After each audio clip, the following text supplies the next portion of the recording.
Hey, 555ers, Andrew here. Hope you guys are doing great. I'm feeling wonderful. School's out for me, ready for summer, ready for a change of pace. I'm sure you are. And I thought I would get back into making videos, hopefully more regularly here, with a list video. Yeah, you guessed it. It's a list video, you can tell. And it's a kind of a fun one. I've been a collector of watches for a long time, well over a decade. Had high-end watches, had cheap watches, and everything in between. And you know, I appreciate something at every level. And I appreciate a lot of the things that are not exactly the same as just high-end and low-end watches, but all of the stuff that comes with collecting watches. And so in this video, we are going to get into 10 hidden costs of watch ownership. And I have to say that this video was somewhat inspired by actually a firearm channel, Iraq Vet 8888, a very old Denzian firearm channel. And they had a hidden cost of gun ownership video that I thought, you know, there's definitely something that applies to watches. And actually one of the things that's interesting about kind of the watch community on YouTube is a lot of the people in the watch community here, nothing wrong with this, they're dealers. So they're not going to necessarily talk about some of the hidden costs in their videos if it maybe applies to you. Although this isn't necessarily going to be a list against dealers. In many ways this shows the value that dealers have in the community. So anyway, without any further ado, let's get into it. So my goal here is to go into basically what I think are the most obvious service costs when you're like researching getting a watch for the first time, and then go to maybe more obscure or maybe less obvious costs. And with that being said, the most obvious cost with watch ownership is service costs. In my opinion, you have to expect when you're getting a watch, whether it's an automatic watch or a mechanical watch or even a quartz watch, that at some point it's going to need some kind of maintenance to keep it running. Obviously, automatic watches are intricately geared mechanisms that require regular servicing just to keep them running normally. So oiling, replacing of some of these minuscule gears. Almost all of my watches after 5 years or so of regular wear, with some exceptions, shout out Seiko, require some kind of regular service. So the first cost is watch service. Now here's my theory that might be a little controversial about watch service. My theory is that you have to expect a minimum of 10%, but up to 25% or more of your watch's value when you're getting a service. So 10% is on the low end. Let's say it's going to be something real simple like requiring an oiling or something. And then it could be as high as 25% for, like, say, a full service. Now, if you start doing the math when you're talking $10,000 Rolexes and stuff, you are easily looking at hundreds of dollars of service, especially if you're wearing your watches regularly. That is a big deal. And you might not necessarily hedge for that eventuality when you first get a watch, but if you're buying a used watch, it's really important to know when your watch has been serviced. And so that's why, you know, certified watches are a thing, and I think that it's probably good that major watch companies are doing that if you're selling luxury watches. And for sure, if your dealer of used watches offers some kind of service guarantee, I think that's an excellent thing. Number two is, again, probably an obvious one, but watch straps. I don't know how quickly it was to me getting interested in watches that I immediately started collecting watch straps. And I'm talking, I've collected watch straps the entire time I've been interested in watches. Now, admittedly, in my case, I was especially interested in military and field style of watches, which almost always have leather straps. And there are legion of quality strap makers out there, and for every one good strap maker out there, there is 100 crappy strap makers out there. And there's even more styles. So if you're into watches at all, and unless you're just going to only ever wear your watch in a bracelet, you're going to find yourself looking into straps. Personally, I love that because a lot of the best craftsmanship I've seen surrounding the watch industry, aside from really nicely made watches, are dedicated artisan strap makers. And there are totally guys that do that for a living. I strongly encourage you to, like, hop onto a forum or Reddit and just, you know, look for custom watch strap makers, especially, you know, within certain collector circles like Panerai. There are guys who've been doing it for a long time, and they're really serious about it, and the craftsmanship is extremely high. If you're into leather, you are going to be able to find quality leather strap makers for your watches, as long as you have money to spend. And of course, that is also true of NATO straps. You know, NATO straps are awesome. There's a huge range of quality in NATO straps, from the crappy ones that are no name that you can get at Walmart to, you know, Omega branded watch straps that are, you know, $200, you know, as much as you might pay for your first watch. So the point is that watch straps cannot be underestimated as a secondary cost, especially depending on the style of watch that you want to get. I might just add that that's another reason to carefully consider lug width on your watch when you are first considering getting a nice watch, because if you get a watch that has kind of a weird lug width, like 19 millimeters in some Rolexes, or, you know, 21 millimeters, you know, in some Pilot watches and stuff, you might regret that, because you're going to have to source out proprietary straps for your watch, and that's awfully going to just mean wait times and, you know, less options. But if you get a nice common strap width, you know, 18, of course, if you're into vintage watches. 20 is probably overall the best. I also really love 22 millimeters. A lot of Seiko dive watches are 22 millimeters. And then 24 for the big boys, for Panerais and that kind of thing. Then you're going to have a great selection to choose from. And it's really just going to be up to your budget and interest. And there's something for everybody. That is a fact. So you got your one nice watch. You picked out a couple nice straps. Guess what? You're going to need to put them somewhere. This is number 3 on the list, some kind of watch storage box. Now, many times your watch, if it's a nicer watch, will come with a respectable box, and that's great. Use it. Absolutely use it. One of, I think, the most overlooked resources, I guess, or materials that watch collectors can avail themselves to is their nice watch boxes. I've just seen tons of guys who just make piles of boxes on their shelf, and it's really kind of a waste. If you only have a couple good watches, then keep them in the boxes that they came in. That's fine. Just make sure that you're taking care of those boxes, and if they're not a good fit, or if they're not quality, like, so for example, most Seikos, most G-Shocks, you know, a lot of the Citizens, you know, these are going to be watches that you're still spending decent money on, but you're not going to want to keep it in a cardboard box. Then you're quickly looking into like Wolf or Orbita or some of these nicer watch box makers, or watch storage. Might include a travel case. It might include, I have a canvas roll that I really love, that I use a lot for when I transport my watches in like a weekend bag or something.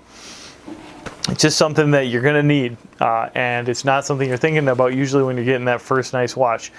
This is another place where, you know, you can get behind somebody that's making something American made, or a craftsman, and that's cool. I like that a lot. Here's something that kind of adds up incrementally. It isn't necessarily the biggest cost, but number 5 on my list. Number 5 on my list is cleaning and maintenance stuff for you. So yes, probably when you get your watch, especially if it's at a dealer, they'll size your bracelet for you, or they'll swap out a strap or something like that. But you know, seasons change, maybe your body changes. I know I'm working on my COVID-20 right now. You are going to maybe want to adjust that watch strap or that bracelet, and you're going to want some tools for that are not just going to be stuff that you're going to have from your Craftsman Do-It-All kit that Dad gave you when you turned 20. Some proper proprietary watch tools are a great investment.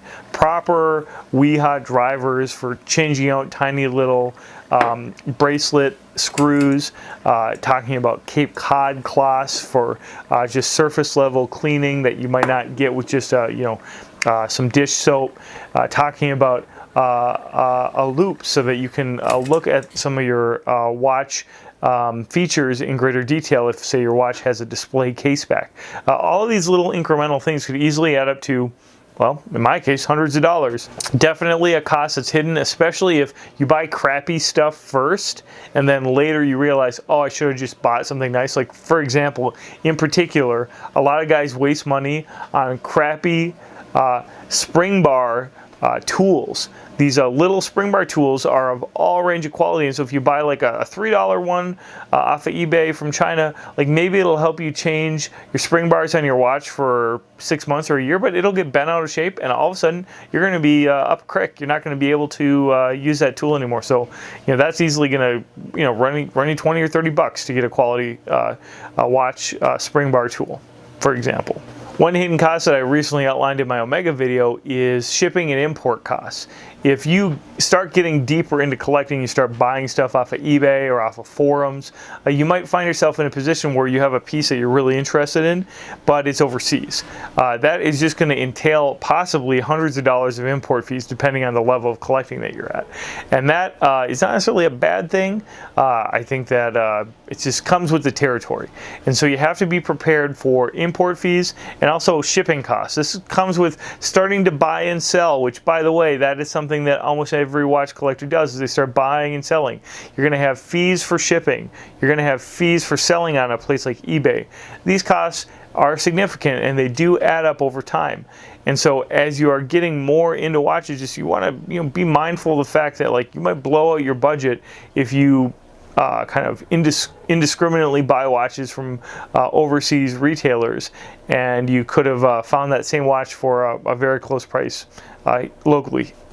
So let's say you've got your nice watch box, maybe you've got a travel watch roll. Your watches are in great shape because you're taking care of them, you're cleaning them up with your cape cloth, you're switching out straps the way you like. You're probably going to start taking pictures of your watches.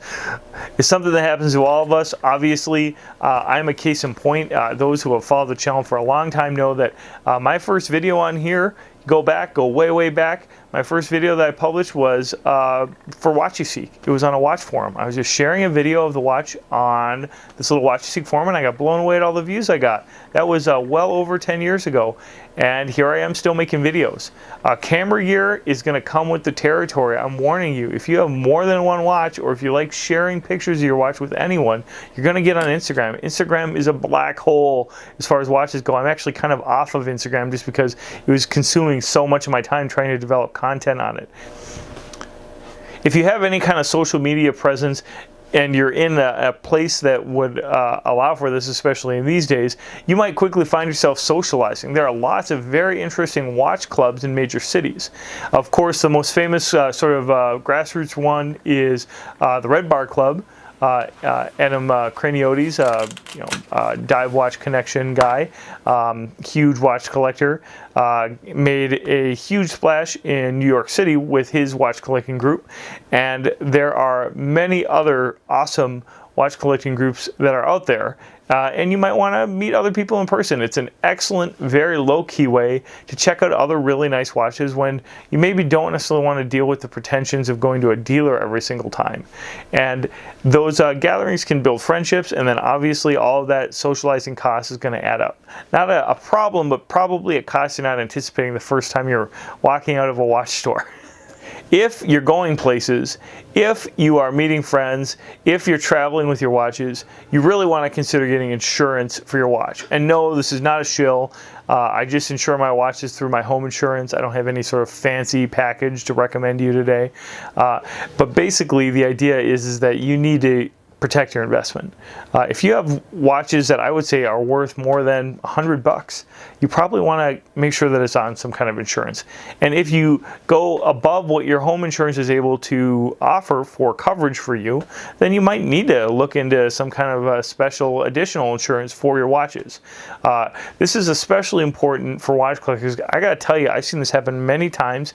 Dudes accelerate quickly when they get into watches. Watches have a very high cost ceiling, say compared to other kind of things that maybe are hobbies for guys. Like, you collect tools, you collect knives, firearms, they can get really expensive for sure. If you're working on a car parts are expensive, but generally it's not like you're always spending $5,000 or $10,000 on car parts. I mean, maybe you are, but I'm not. Watches can get really expensive, and after you have a few nice watches, you really get curious about what's up there.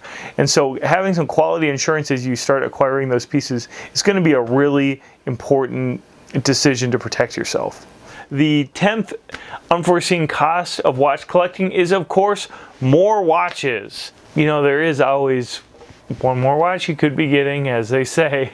It's absolutely true that as you enjoy the one watch that you picked out first, more and more you're going to realize that there are other watches out there that maybe capture the thing you liked even better. And certainly watches that maybe upon your initial interest have created a new interest in a different area. The world of horology is huge. Not only do you have lots of different styles of watches, lots of different price tiers and brand tiers of watches, you also have watches with tremendous history. And so you could end up becoming a collector of just one type of watch. And there are many such collectors out there. So really, your entrance into the watch world, the unforeseen cost that is number one, more watches, is also probably the unforeseen benefit, which is that the world of watches is much more interesting than initially meets the eye. Guys, so there's my top 10 list, guys. I probably missed some. Let me know in the comments below what watch costs you've incurred that maybe you didn't expect that I missed. I'd love to hear that. Maybe I'll make a revised video later on the road if there's some great suggestions or ideas. And if you made it this far and you like this channel, I would really appreciate it if you hit subscribe. I'll be honest, my rankings on YouTube have plummeted because I'm not publishing regular content. And so I really rely on guys who find my videos through search and then decide to stick around to increase my subscribers. So if you're new to the channel here, please do hit subscribe. If you are an old timer here on 555 Gear, thanks so much. And if you enjoyed this video, as always, please do hit thumbs up. I really appreciate it. Hit that bell so that you're notified the next time I come out with a video. And guys, thanks again for watching.